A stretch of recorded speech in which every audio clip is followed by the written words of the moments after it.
Assalamualaikum warahmatullahi wabarakatuh. Perkenalkan, nama saya Nadi Safri Tizuala dari Prodi Sistem Informasi, yakni dengan NIM 0488731171. Di sini saya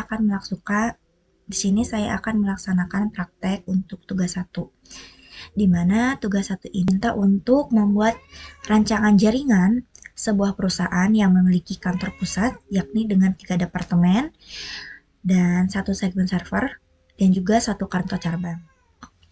Di mana kantor pusat ini terdiri dari Departemen Penjualan 50 perangkat, Departemen Pemasaran 30 perangkat, Departemen Teknologi Informasi 10 perangkat, server 5 perangkat, dan untuk WAN tersedia menuju kantor cabang. Lalu untuk kantor cabang sendiri memiliki total perangkat 20. Tersedia koneksi WAN menuju kantor pusat. Dan alamat IP yang tersedia yakni 192.168.10.0 dan per 24. Oke, di sini diminta untuk rancangan subnetting yang lebih efisien berdasarkan alamat blok yang telah diberikan. Alamat IP-nya itu ini tadi. Oke, di sini dan harus menentukan untuk setiap subnetnya, yaitu subnet mask, alamat jaringan atau network address, rentang alamat IP yang dapat digunakan atau usable range, dan alamat broadcast. Oke, di sini untuk tabel subnettingnya saya sudah menuliskannya, di mana di sini untuk kebutuhan hostnya sudah dicadangkan. Dari yang awalnya tadi sekian nih, Departemen Penjualan 10 dan lain-lainnya, menjadi penjualannya Departemen penjualannya 60, pemasaran 40, kantor cabang 30, TI menjadi 20, dan servernya menjadi 10. Kenapa harus dicadangkan? Karena pencadangan ini dilakukan agar misalnya jika ada penambahan di bagian TI misalnya atau penambahan karyawan yang tadinya menjadi 10 menjadi 12, tidak perlu adanya pembongkaran seluruh jaringan dan menghitungnya mulai dari 0.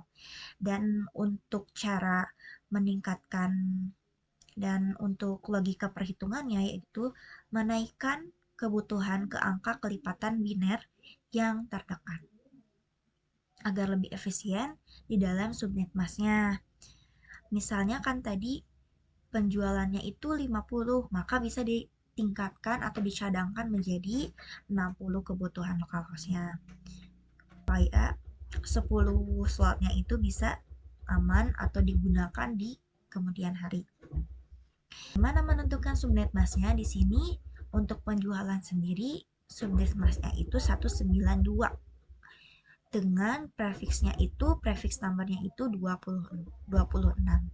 Kenapa bisa ditentukan seperti ini? Karena di sini prefix number 26 itu dengan local hostnya itu tersedianya 64. Maka ini cocok digunakan untuk departemen penjualan, di mana memiliki kebutuhan hostnya itu setelah dicadangkan yang tadi 60. Dan untuk yang lainnya juga sama, pemasaran dengan kebutuhan hostnya 40, maka di sini prefixnya itu subnet masknya itu 192 dengan prefix 26 dengan kebutuhan 64. Jika dipilih misalnya prefix number 27 ini tidak memungkinkan karena ditakutkan jumlahnya tidak akan cukup untuk kebutuhan hostnya. Jadi di sini sudah ditentukan subnet masknya yang cocok untuk kantor cabang, misalnya prefix numbernya 27 karena di sini dengan kantor cabang, di sini kantor cabang memiliki prefix numbernya itu 27 dengan subnet masknya itu 224, di mana 27 ini memang menyediakan total hostnya itu 32. Jadi ini cocok dengan kantor cabang dengan kebutuhan host yang sudah dicadangkan yaitu 30. Sama dengan TI yang kebutuhan hostnya 20, ini sudah dicadangkan sebelumnya tadi, prefix hostnya 27, server dengan kebutuhan host 10, maka prefixnya itu 28 dengan subnet mask yang sekian-sekian. Subnet masknya berarti sudah selesai. Lalu bagaimana dengan menentukan network address? Nah, network address ini kita mulai dengan blok pertamanya yaitu departemen penjualan. Kita tuliskan untuk kelipatan pertamanya itu 0. Dan setiap network address ini akan selalu ditambahkan kelipatannya itu 64. Maka ketika blok 0 atau ke blok ke-1 itu, maka kita mulai dengan 0 terlebih dahulu. Jadi ditulis di sini 192.168.10.0. Kemudian blok kedua yaitu departemen pemasaran. Karena tadi dimulai dari 0 dan setiap network address itu selalu ditambah kelipatan 64, maka di sini kita bisa mulai dengan 64, yakni 192.168.10.64. Dan kantor cabang kita kita lipatkan lagi menjadi 64. Dan tadi asalnya pada blok kedua itu 64, maka ketika blok ketiga dikalikan ditambahkan 64 menjadi 128. Lalu dari 128 kita lipatkan kembali untuk TI yaitu 160. Lalu untuk server yang asalnya 160 dilipatkan kembali menjadi 192. Oke, lanjut. Kita tentukan terlebih dahulu untuk broadcast address-nya. Kenapa di sini broadcast address-nya berakhir di angka 63? Karena di sini untuk departemen penjualan saya menggunakan prefixnya itu kan 26 dengan kapasitasnya itu 64 alamat. Karena kita memulainya tadi network address itu selalu dimulai dengan angka 0, maka alamat ke-64 ini atau dari prefixnya itu alamat terakhirnya itu jatuh di angka 63. Di sini broadcast itu memiliki rumusnya itu selalu dikurangi 1 dari angka broadcastnya. Nah, sama seperti selanjutnya untuk departemen pemasaran, kenapa jadi 127 broadcast address-nya? Karena tadi penjualannya selesai di angka 63, pemasaran dimulai di angka selanjutnya. Yaitu tadi dengan kelipatannya tuh 128, maka kita kurangi 1 menjadi 127. Begitu pula dengan kantor cabang. Berakhirnya itu broadcast address-nya itu 159. Karena kita dari dari pemasaran kita lanjutkan lalu dikurangi 1 menjadi 159 dan sampai seterusnya. Dan berakhir di server yaitu broadcast address-nya 207. Untuk penentuan usable range. Untuk usable range ini penjualan itu dimulai dari 192.168.10.1 sampai 192.168.10.62. Kenapa kita mulai dari 1 sampai 62?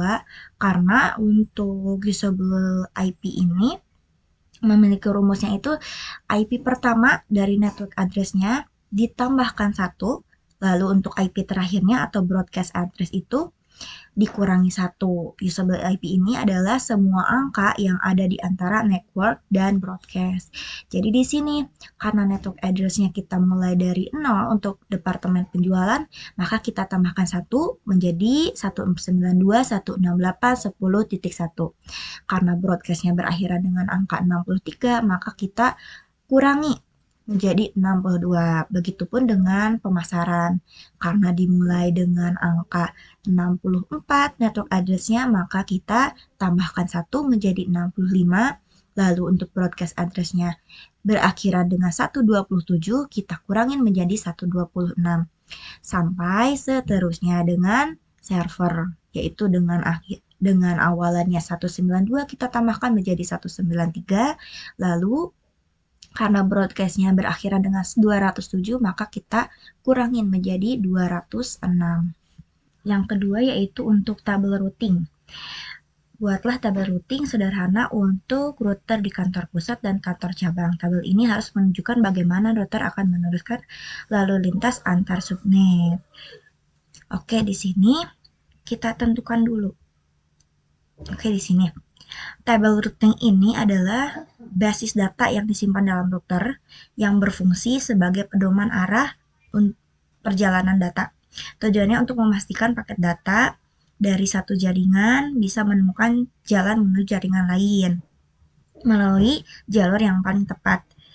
Dan untuk logika penentuan jalurnya atau next hoop-nya itu dalam topologi ini, kedua router ini dihubungkan oleh jalur khusus yang disebut jalur WAN.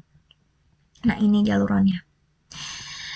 Nah, sebelumnya kita mengalokasikan blok IP-nya itu sebelumnya 192.168.10.208 per 30. Nah, di sini 210 digunakan untuk interface WAN router kantor cabang, untuk kantor cabang. Sementara untuk Nextwalk 192.168.10.209 digunakan untuk jalur menuju seluruh departemen kantor. Nah, kenapa sih dipilih Nextwalk-nya itu 209 dan 210? Karena dua angka yang tersisa ini valid di dalam blok WAN 208 per 30 yang sudah tadi kita buat. Nah, angka lainnya itu di angka 200 dan 211 itu dilarang dipakai karena fungsinya sebagai pembuka dan penutup jaringan. Tadi kan 208-nya ini digunakan sebagai identitas jalurnya. Nah, sementara 209 ini sebagai usable IP usable 1 yang dipasang kepada perangkatnya.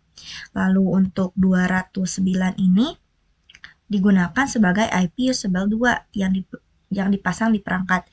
Dan 211 tidak bisa digunakan karena termasuk penutup yang dipakai perangkat atau broadcast-nya.